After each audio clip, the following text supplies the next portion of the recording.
Welcome to the Nomiki Show. I am Nomiki Konst. We are on day 137 of self-quarantine. So we are just a few weeks away from the Democratic National Convention and the Republican Convention. And as we gear up for the Democratic National Convention, which was of course supposed to be held in person, there are a set of committee meetings that take place every 4 years before the convention. Really up until 2016, most people didn't notice, most reporters didn't care. Maybe something would happen, one of these meetings that would change the rules for next time around. And there were absolutely a few meetings in which valuable resolutions came out of it that changed the course of how we run our primaries. Whether or not we had commissions that set up superdelegates, whether we got rid of union members and brought in lobbyists into the DNC. These are all things that came out of those types of committee meetings and commissions. They're wonky. Most people don't pay attention to them. They're made up of party activists and, in many cases, hacks. But as we roll in this time around, it's a little different. So in 2016, of course, all eyes were on the convention. I was a delegate, and it was pretty exciting to see how many activists, pretty much half of the convention was made up of activists, of teachers and workers and union members and MTA workers. I mean, I'm just thinking the people that were around me in my section and just the beautiful stories that they all had that led them into supporting Bernie Sanders, running for delegate, raising money to get to the convention, to share rooms with their fellow delegates. And in some cases, they sat on these committees, the Platform Committee and the Rules Committee, which were in the lead up to the convention. They saved their money so that they could affect change in the party that they still consider themselves members of, but were supporting Bernie Sanders. I had never seen anything like this at a convention before. I usually just saw suits, fundraisers, consultants, longtime party members, and activists, but not organizers, not everyday people. This was a new experience for them, and it was a new experience for the traditional party goers too. And when they were all brushed up against each other in the 2016 election, in which Secretary Clinton did not go in with the overriding number to clinch the nomination, there was an opportunity for Bernie Sanders to exert real change in exchange with giving his delegates to Secretary Clinton so she would get the nomination. You guys saw it. If you didn't, go back. Definitely encourage you to watch some of those meetings and the coverage from that time period. This time around, it's all virtual. This time around, Bernie Sanders, who also came in second, just like last time, he got out of the race early. And many who had been the activists on his side complained about that because they would be losing power and leverage and potentially delegates to hold on to the reforms that were passed in the last 4 years. The longer Bernie stayed in the race, the more delegates he would acquire, which meant he had more votes to protect the reforms and push other issues in the Democratic Party. I was on the Platform Committee in 2016. We had the most exciting Platform Committee hearings probably in the history of the Democratic Party. We passed the most progressive platform in the history of the Democratic Party. But at the end of the day, no Democrat is held to that platform. No Democrat is told, you don't get our line, our Democratic Party line, if you don't stand by this platform. There are plenty of elected officials out there who don't stand by the Democratic Party platform. Plenty of candidates that get the nod of the DCCC or the Democrat, the DSCC, if they don't follow that platform. In many cases, more so even. So we put a lot of energy into the Platform Committee hearings with activists and organizers giving speeches on the floor, fighting up against consultants and lobbyists, and really trying to make a case for the soul of the Democratic Party. It was a metaphor for the fight over the soul of the Democratic Party in 2016. But we also learned our lesson. At the end of the day, all of that energy, all of the activism, all the fighting that came out of that meant nothing because the platform is a piece of paper. Now, if Bernie would have won the nomination this year, that piece of paper would be valuable. He would be choosing who is the chair of the DNC. He would be able to bring in more DNC members that believed in his mission. And they exist, by the way.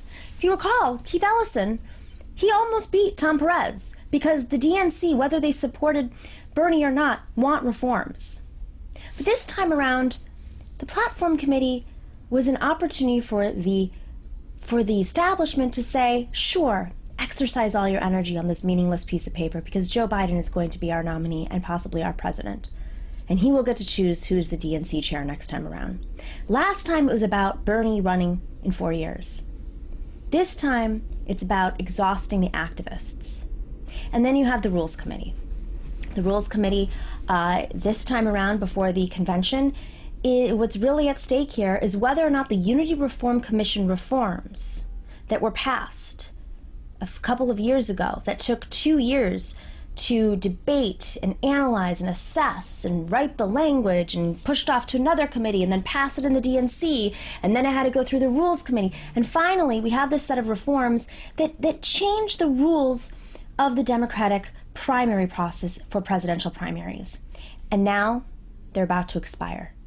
And now the Rules Committee, which is appointed by Bernie Sanders and Joe Biden and Tom Perez members, is possibly going to scratch out all those reforms.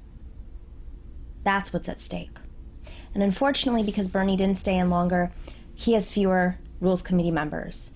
Unfortunately, Tom Perez gets his choices, and shocker, many of them are consultants and lobbyists.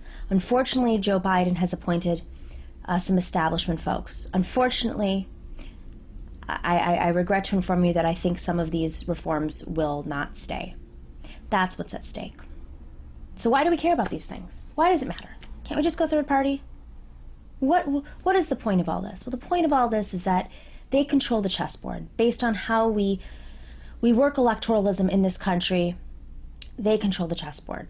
Which is why, if Joe Biden is elected, we really should fight harder, because it's not going to be about Donald Trump anymore. It's going to be about Joe Biden being a good Democrat, about being a progressive, about Joe Biden recognizing that we're facing an economic crisis that we've never seen in the history of this country, that we're facing a health crisis that we've never seen in the history of this country. The way that it all comes together at once. We've had pandemics, we've had depressions, we've had recessions, we've had people indebted, but we've never had it all together, with the largest, most diverse generation in history about to take power, millennials, and with climate change right in front of our faces.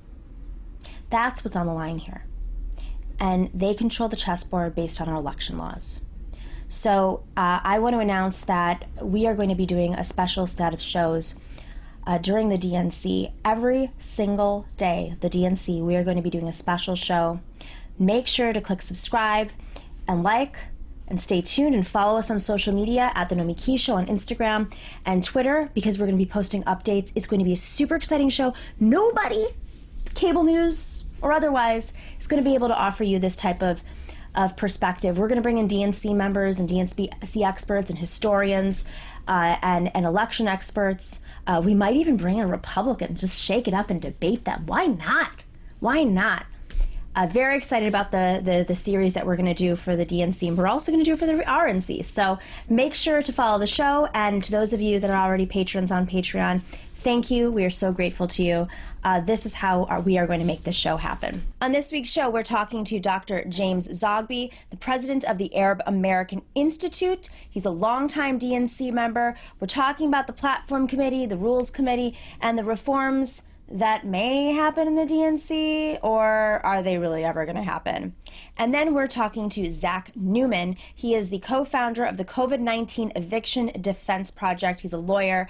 He'll be explaining what's happening right now with this major eviction crisis in America, how it affects the economy, and what lawmakers are hopefully planning to do, and what you can do if you are potentially facing an eviction.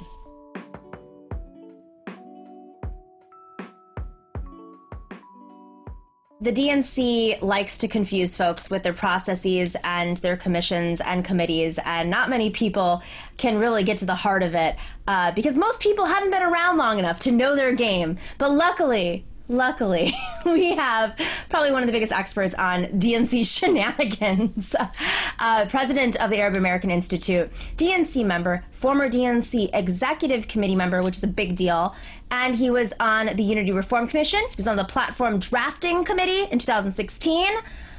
Dr. Jim Zogby, thank you for joining us. Thank you, Nomi. An all-around good guy.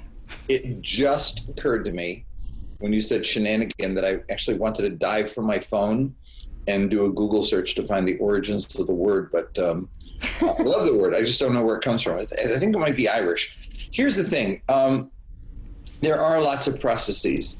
But at the end of the day, the processes and the committees and the commissions end up not mattering a whole heck of a lot, because decision-making in the party is done by a very small circle of people. And frankly, after all the years, I've been on the DNC for 28 years, and I was on the executive committee for 16, I never quite got to the bottom of it.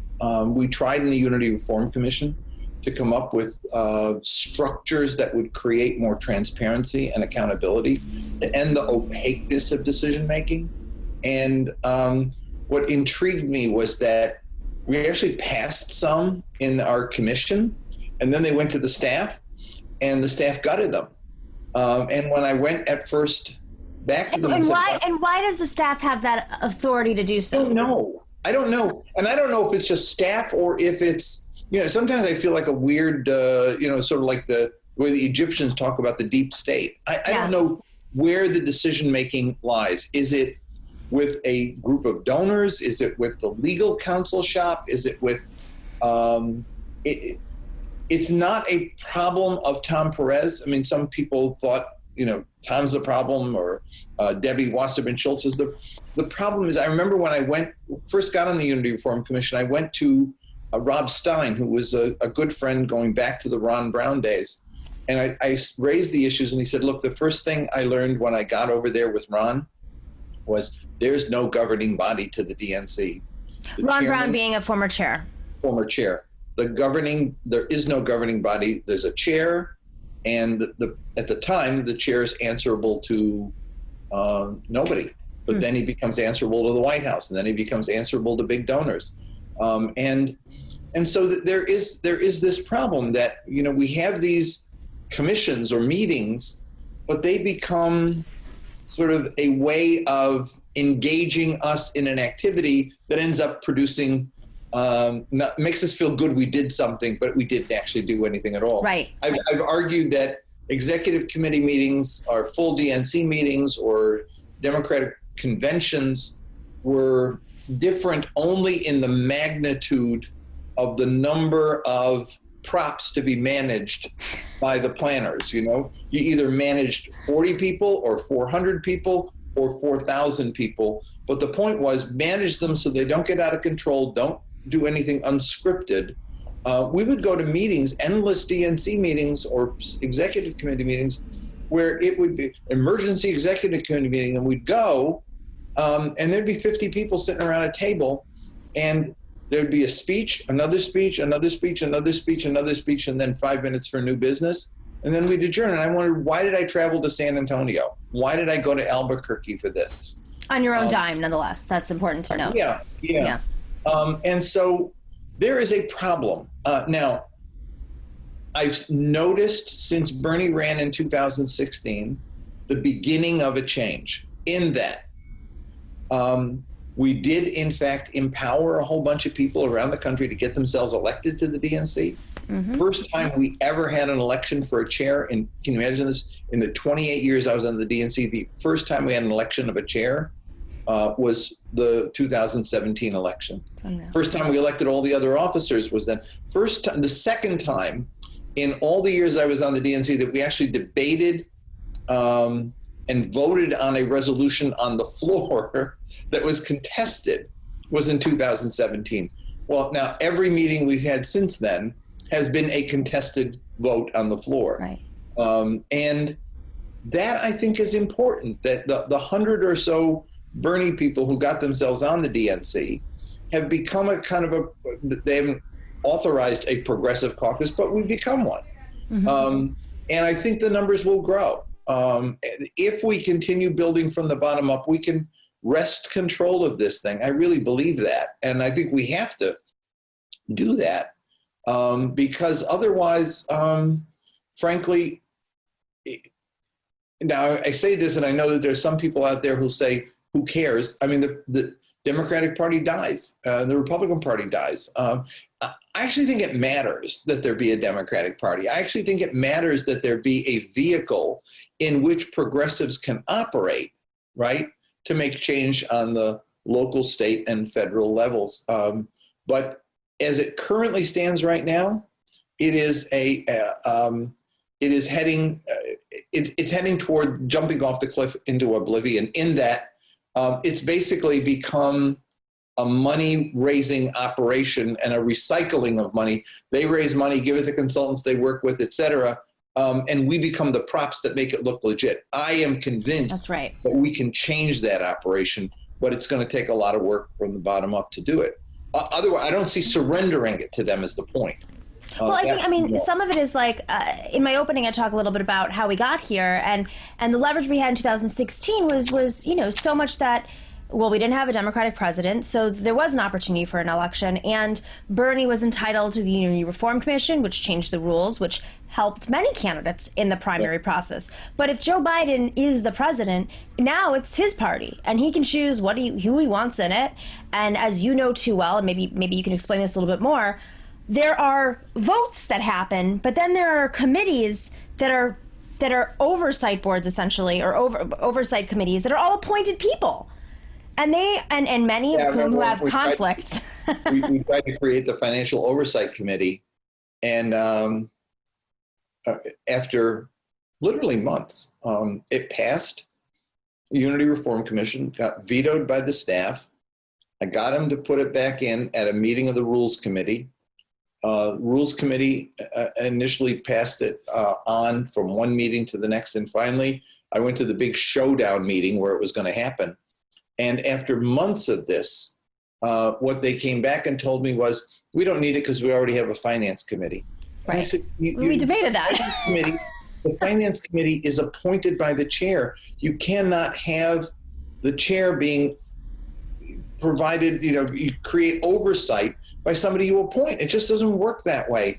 And they would not have an elected, independent oversight of finances. And yet it's critical, because as I made the point over and over again, we should not have to wait, as DNC members, we should not have to wait for Donna Brazile to write the book on the internal scandal. We shouldn't have to wait for a enterprising reporter for the Washington Post to figure out that there was something amiss in the way funds got expended.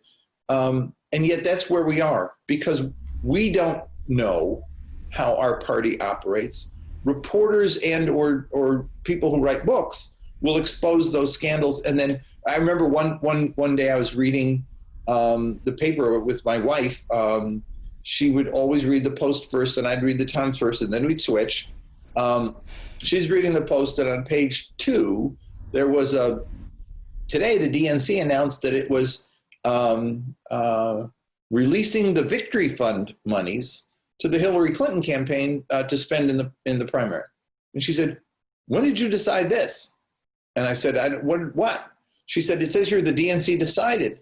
I said that we did not decide. I have no idea where this came from. Because you recall the Victory Fund monies was the George Clooney $350,000 bundled money that was going to the party to be distributed to the states. And it was all of a sudden released to the Clinton campaign, which saw her through from March to the end of the primaries because she wasn't raising the money she needed to raise. And so I called every one of the co-chair, the vice chairs of the party. Not a single one knew about it. I called the treasurer of the party, and he said, I found out about it the way you did. No. I saw it in the paper this morning. Yeah, and so the issue is that there is no governing institution there. And that's not the first time. I mean, remember when they announced in this one what the rules would be for entry into the debates? Oh, yeah. I mean, this is the crazy thing, is they always use this excuse, well, it's the chair's authority. Why have all these committees if you read the bylaws, as we did in the Unity Reform Commission, and we read them, nobody else did. We wanted to honor them, nobody else did. The chair does not make those decisions unilaterally.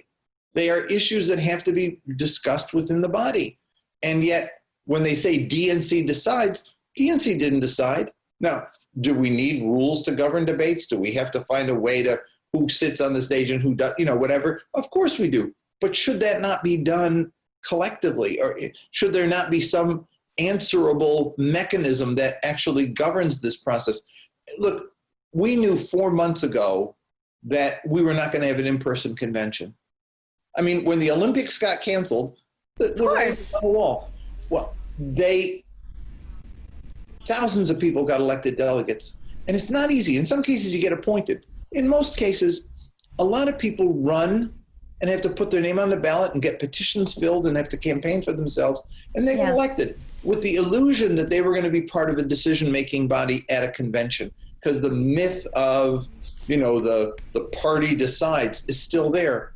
I kept arguing whenever I be on calls with the party, because I chair one of the councils, I'd say, don't we owe it to people to tell them, especially first-timers? Do you want to deflate them and make them feel alienated from this process? We're working on it. I say, yeah, but it's not yours alone to work on.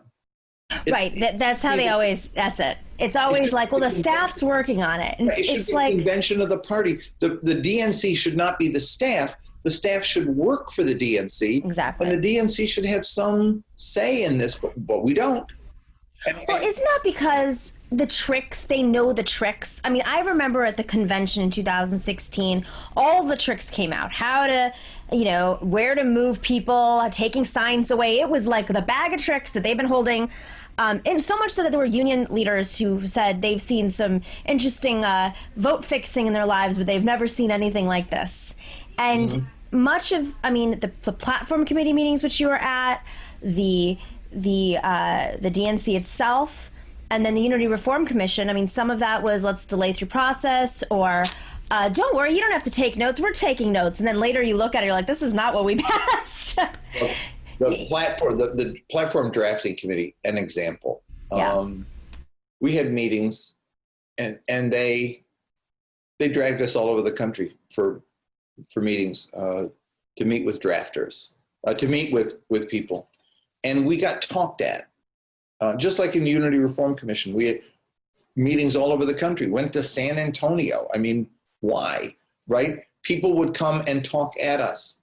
And we did not get to the business of coming up with resolutions until the final days. That's right. We wasted months. And then I went to the Rules Committee, which after we did all that work, it went to the Rules Committee that is an appointed committee. And I went to the committee and I sat in on one of their meetings where they debated in detail the things that were missing in the resolutions that we passed. And in some cases, they were right. We hadn't considered this option. But when I had a chance to speak, I said, I'm really upset because the deliberations you're having, we could have had if we had had time to discuss. But we weren't taken seriously or respected as a decision-making body. What we were there to do was to create a show of this, and you guys get to make the decisions. We could have solved these problems if we'd had days and days like the Rules Committee to actually thrash them out. Same with the platform. We went everywhere, had people talk at us. And granted, some of them were experts and read papers, but we didn't get down to looking at a draft that was written by somebody else. It wasn't written by us. The draft was written, and we got to then talk about amending the draft. Even after the Unity Reform Commission, to go back to that, after we did all of our things, it went to the staff, who then came back with a draft that didn't include much of what we had. They left out stuff. Committee was to be elected. They made it appointed. I frankly, I understand, right? Institutions don't like to change, and staff like to protect. When everything else fails, the staff then sort of coalesces around how do we protect ourselves and protect our decision-making authority. They don't want to cede it, but for the survival of the organization, for the survival of politics, the party needs to be more democratic, more transparent, and more accountable. And I know that after 28 years of being on the DNC, I'm probably never going to get appointed again. But I think they need me. I think they need voices like this to keep challenging.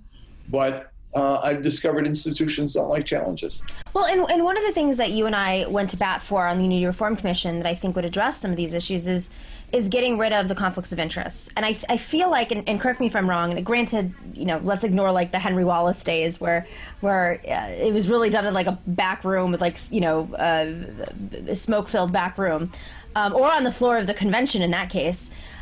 In the modern day Democratic Party, there was like this little sweet spot where you had like a real vibrant party, and then they realized, oh well, we whatever their excuse was. I remember Elaine Kmark said, well, the Republicans started taking all this money and were buying ads, and campaign finance reform was weakened, and we had to keep up with them, so that's why we brought the lobbyists in, and she was such a big advocate for superdelegates, and it's concerning. I don't mind superdelegates. I really don't. I didn't mind superdelegates at all because. Oh, you're gonna get some hate now, Jim. You have to explain why. It's just not the fight. It's another smoke and mirrors. If you addressed all these other issues. Out of 4,000 something people voting, yeah, a couple hundred of them are members of Congress, Democratic governors, former presidents, former party chairs. The chairs of the individuals, the 50-something state parties, because it's the state parties and the territories and the District of Columbia, and national committee people that get elected in their states and run for office. Part of me says, if anybody should be involved, they should be involved. What I didn't like about 2016 was that they actually voted by giving to the AP and CNN. They gave their votes before the first vote was cast. Right. Which is against the rules, by the way, which was against the rules. Should Congressman such and such have the right to vote in the convention? Of course he should. But no superdelegate should express themselves at all until after their state votes or at the convention itself. Because if you take their vote away completely, what's going to happen is that and it's a contested election, you're going to end up with the governor running for delegate in a district. You're going to end up with the Congress people running for, and then grassroots people who might have been elected are going to get bumped because they're never going to beat the congressman in his district for that post. So I'm not, that to me the problem is not the superdelegate, the problem is the money. Yeah. And it's not just, as you're saying, the money coming in, which obviously has an influence. It's the money also going out. Right. What does the party do with its money? Who gets it? And those people are members of the party, the people who get it. And that's wrong. Right. A DNC member who's a consultant that gets significant amounts of money from the party or from the DCCC or from the DSCC or from the Hillary Clinton campaign or from the Joe Biden, they should not be DNC members voting on this. And that's why you need budget transparency and accountability, because on the Unity Reform Commission, maybe a half of the people on the commission were consultants with the party. Of course, they're not going to want transparency. And when the DCCC says to a candidate, as they just did in Iowa, we'll come in and help you, but you have to hire our consultants. And who are their consultants? They are working for consultant groups that are populated by former employees of the DNC and the DCCC. And so there's this cycling of money coming in from lobbyists, going back out to lobbyists, and going back out to consultants who are actually former party people. And there's literally tens of millions of dollars that get spent in a year, hundreds of millions over a 4-year cycle. And there's no way of making that a more transparent process unless we actually create an independent oversight group.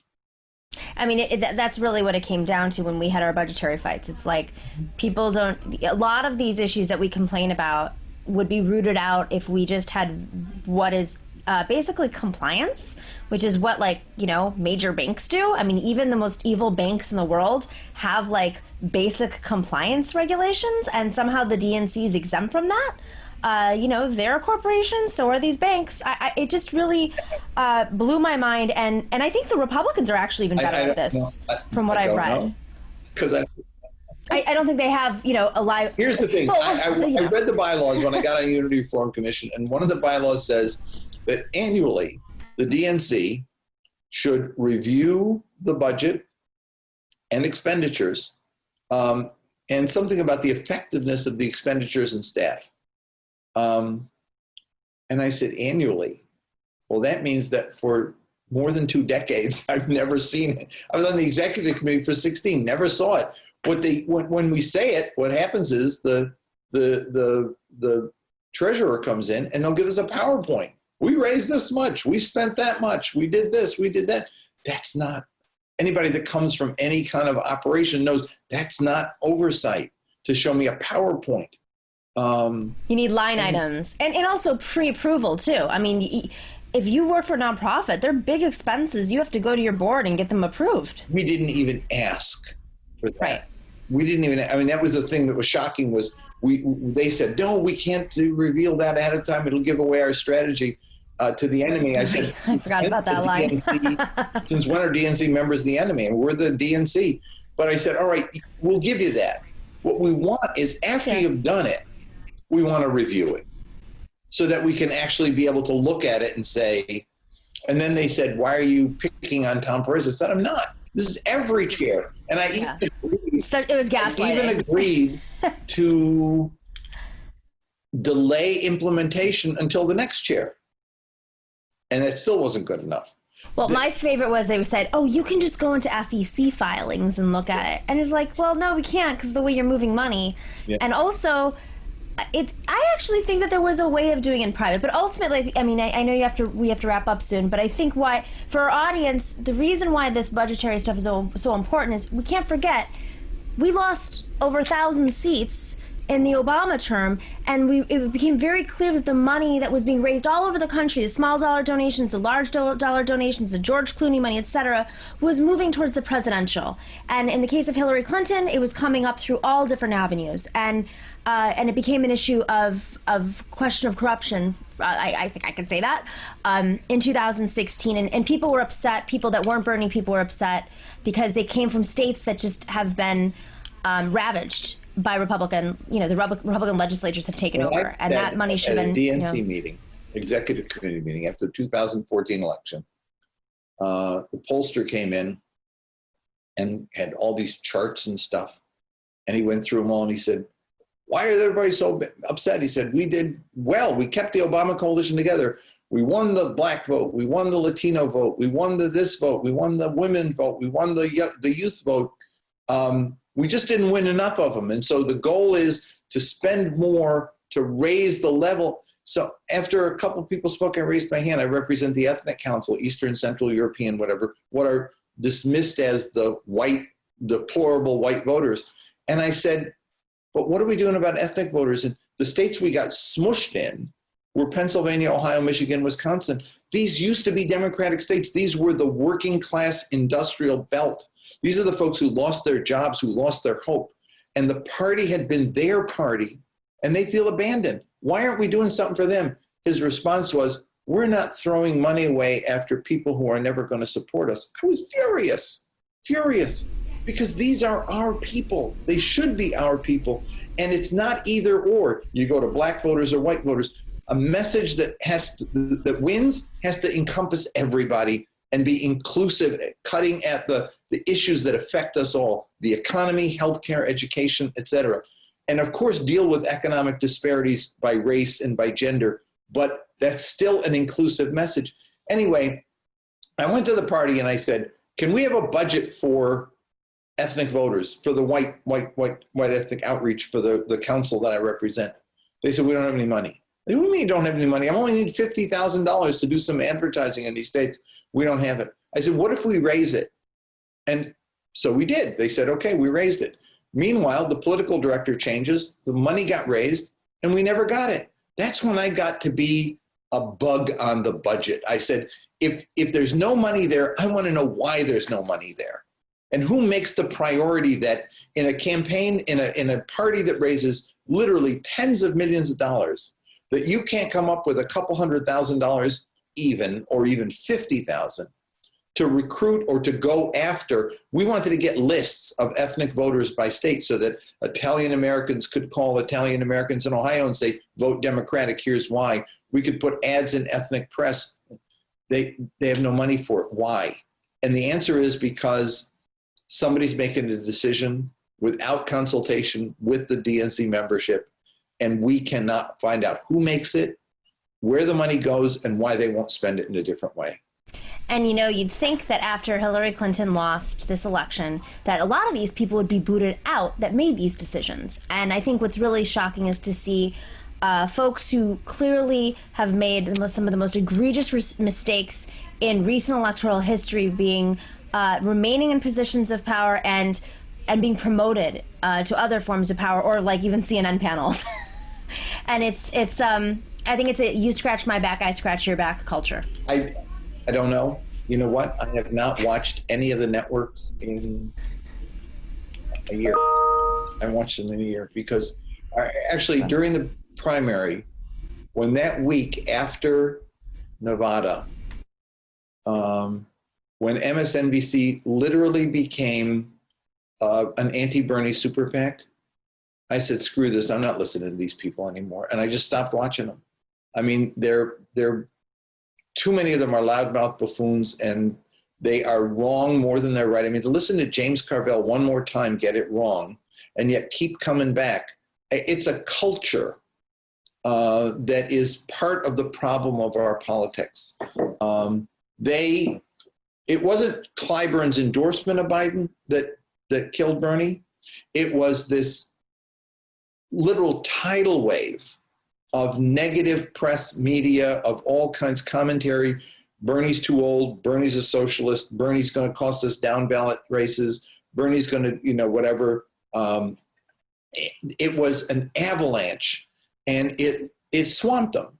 And then COVID hit. And so I simply don't, I get no information from them, and I don't watch them. It's people infatuated with the sound of their own voices, and they're all too often wrong. So that's it. Well, I like this. I'll never get invited again on any of those shows, and I'm not going to get invited back to the party. It's okay. This is the future, Jim, and we're excited to have you on early and have your voice always. But this is where the kids hang out, and now the elders. So. We gratefully appreciate you. And just so you know, we're going to do a DNC special, and I'd love to have you on as one of our reoccurring expert guests if I can put you on the spot. Sure. Take care. Okay. Thank you.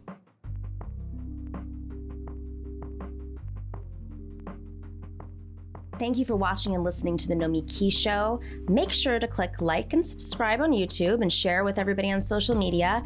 And of course, if you're not a patron already, please join us on patreon.com/The Nomiki Show for as low as $5 a month. That money makes a huge difference. We don't have the corporate money coming in. We're not cable news that's raking in the dough from advertisers right now as everybody's sitting at home and watching. It is really you guys who are keeping us together. So please consider being a patron. And for those of you who have already, we are incredibly grateful to you.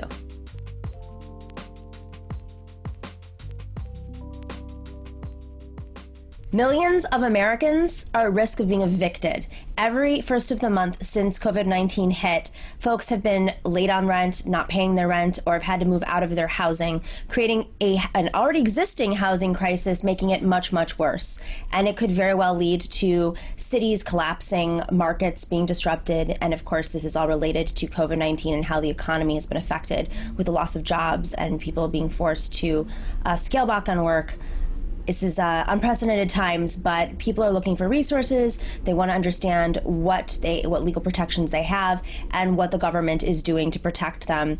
Luckily, a new project, the COVID-19 Eviction Defense project, is one of, thank goodness for their work. Good people out there who want to address these issues. Zach Newman, he is the co-founder. He is an attorney, and he's here to tell us a little about what's happening and how we can defend ourselves. So Zach, what inspired you, first off, to start this group? Because it's a great project, and it's really great to see people step up and want to help folks out. Yeah, I don't think this is what we were planning to be working on in July, August of 2020, but I practice law. I do eviction cases and debt collection, representing people who face those kinds of issues. And March 31st, I was seeing a lot of chatter on Facebook about people not being able to pay their rent.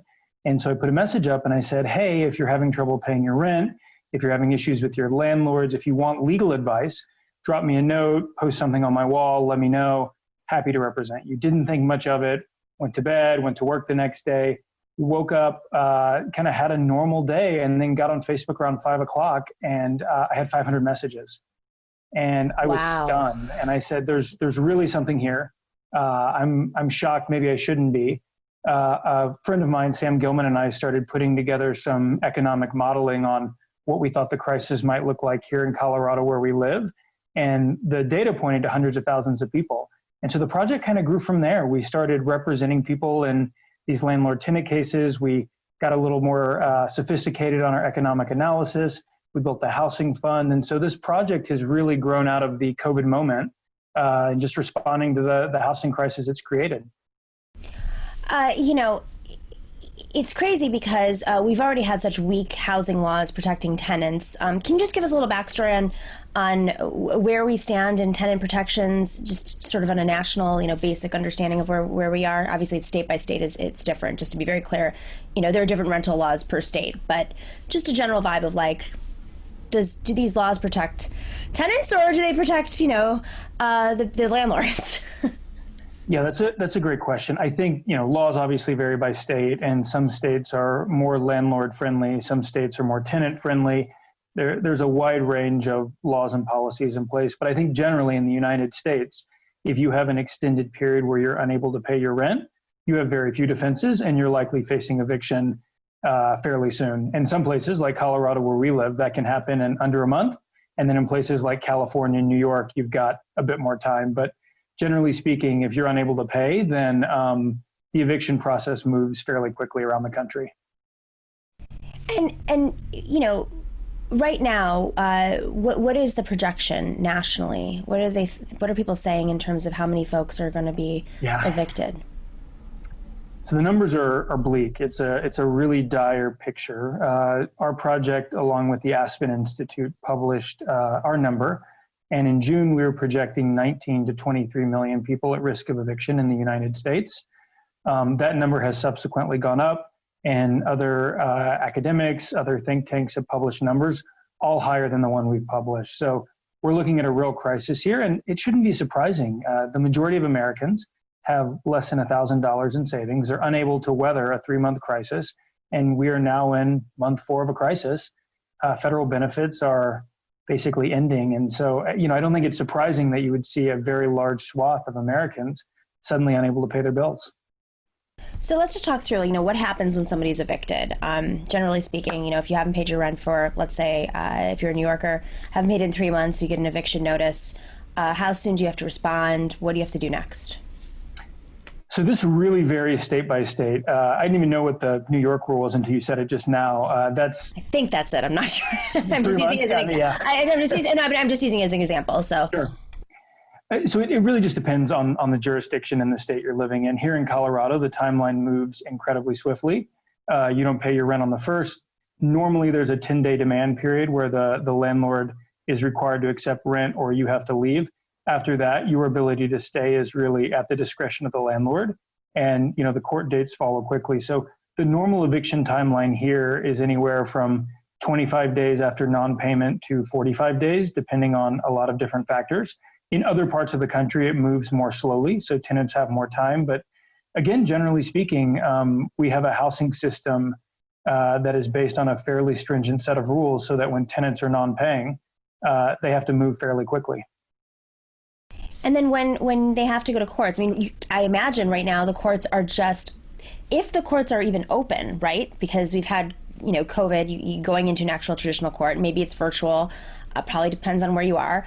But I imagine they're being flooded and that attorneys are being flooded. And what if someone can't afford an attorney? What happens next in this process? Yeah, that's a great question. It's hard to talk about because I think legal representation is so important. It's so important to get an attorney. It's so important to understand what your rights are. Go to your local legal aid or legal services office and seek that counsel out. That's number one. But I also do want to make a broader policy point here, which is the way most of these laws are written. If you are a non-paying tenant, in the long term, there's not a lot an attorney can do for you. They can buy you time. They can help you negotiate your way out. But if you haven't paid your rent in a couple of months and you're unable to pay, odds are you're going to be facing eviction. And so attorneys are important, counsel is important, but the laws that those attorneys are operating under really aren't to the benefit of tenants in a lot of situations. So what happens when a person's evicted? How does it affect their lives? Yeah.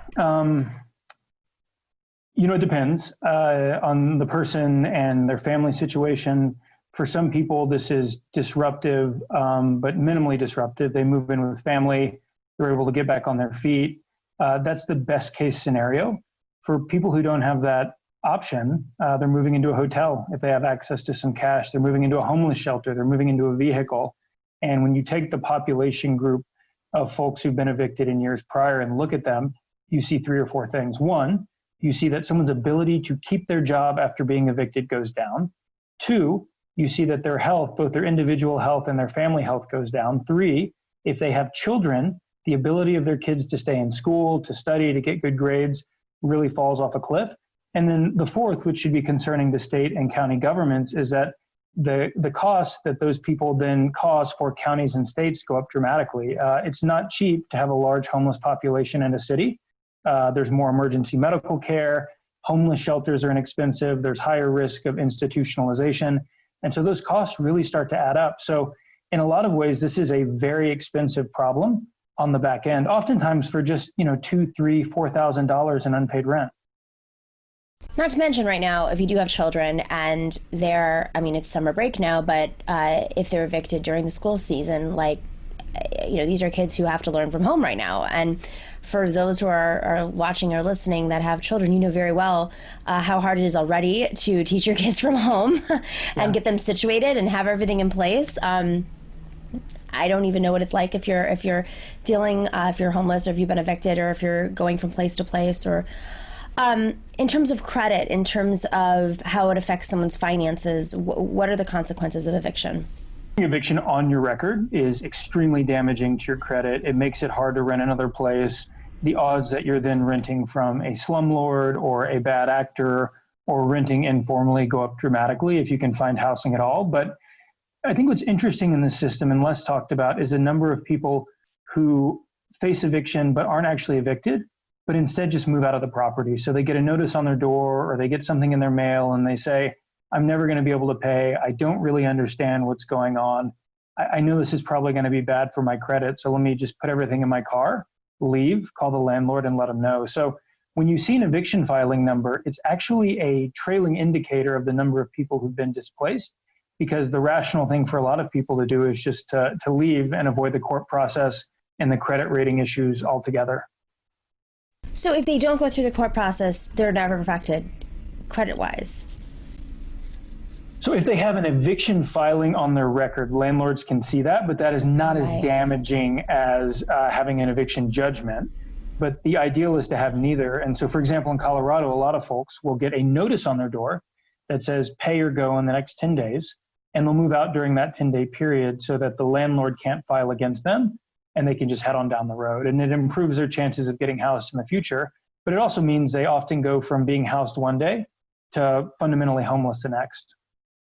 This is fascinating. Is there any sort of legislation federally, or are there any states that are really stepping up and trying to protect tenants so that they, this is like a crisis compounded with other crises, and it's just going to cause more and more crises, whether it's stressing city governments financially, as you mentioned, or driving up the homeless population. I mean, are you seeing any sort of real proactive measures from government?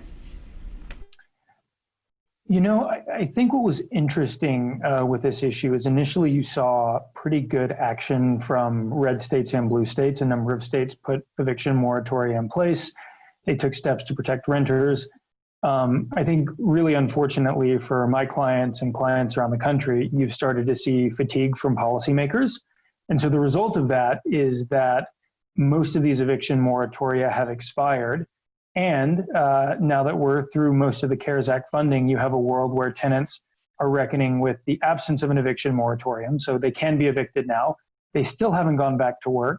And things like federally enhanced unemployment insurance, their stimulus checks have all been used up. So they functionally have no savings. They're living on credit if they have access to credit. And the bills have just gotten very, very difficult to pay. This is horrifying. Yeah. And is there any hope, any silver lining? Is there one state, somebody that you think is really taking this, seriously. I mean, because we're seeing eviction moratoriums. We're even seeing in some measures where state governments or governors are protecting landlords or the companies that are the landlords, whether it's individual landlords or large ones, and so that they don't have to pay. But the individuals seem to be left out. Yeah, it's a great question.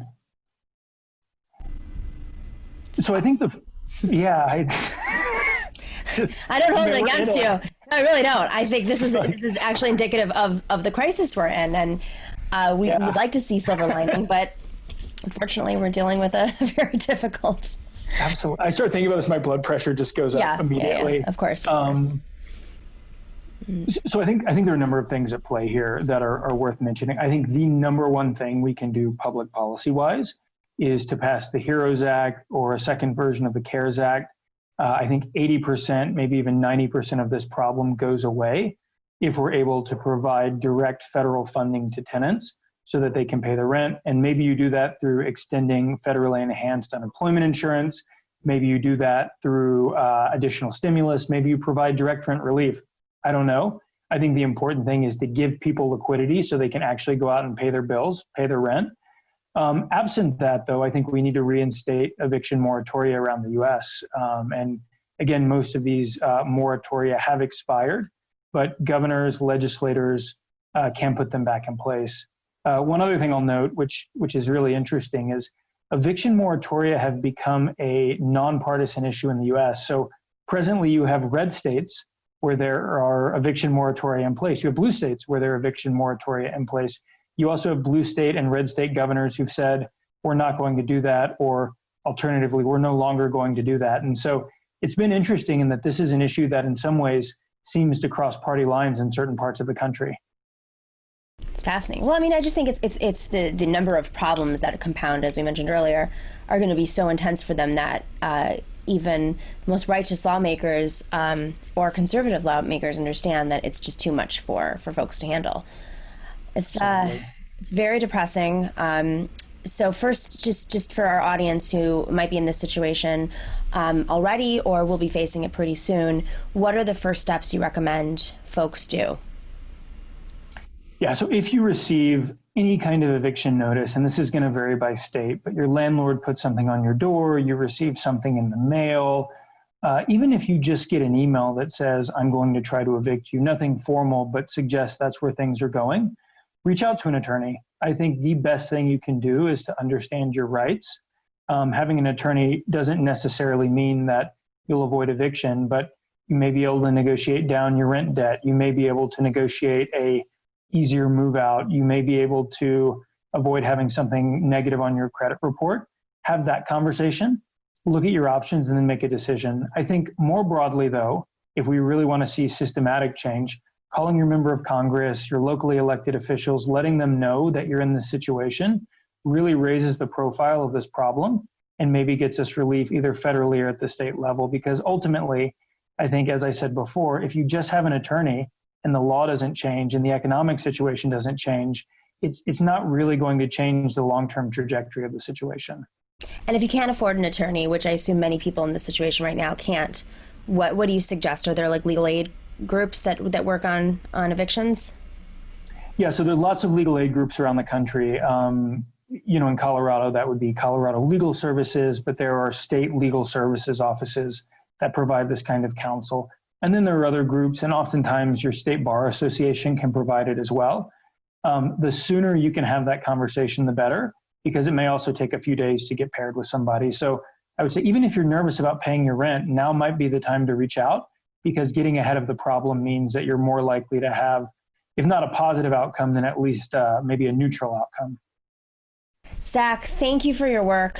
Hopefully we will have some sort of legislation in place that really protects, the tenants that you represent and so many others are representing through your work. Hope to have you back on soon. We can talk about maybe some updates and you can break it down for folks, but just really appreciate you doing this work. I'd love to come back. Thank you for having me. And I'd say, next time we talk, hopefully there's better news to share.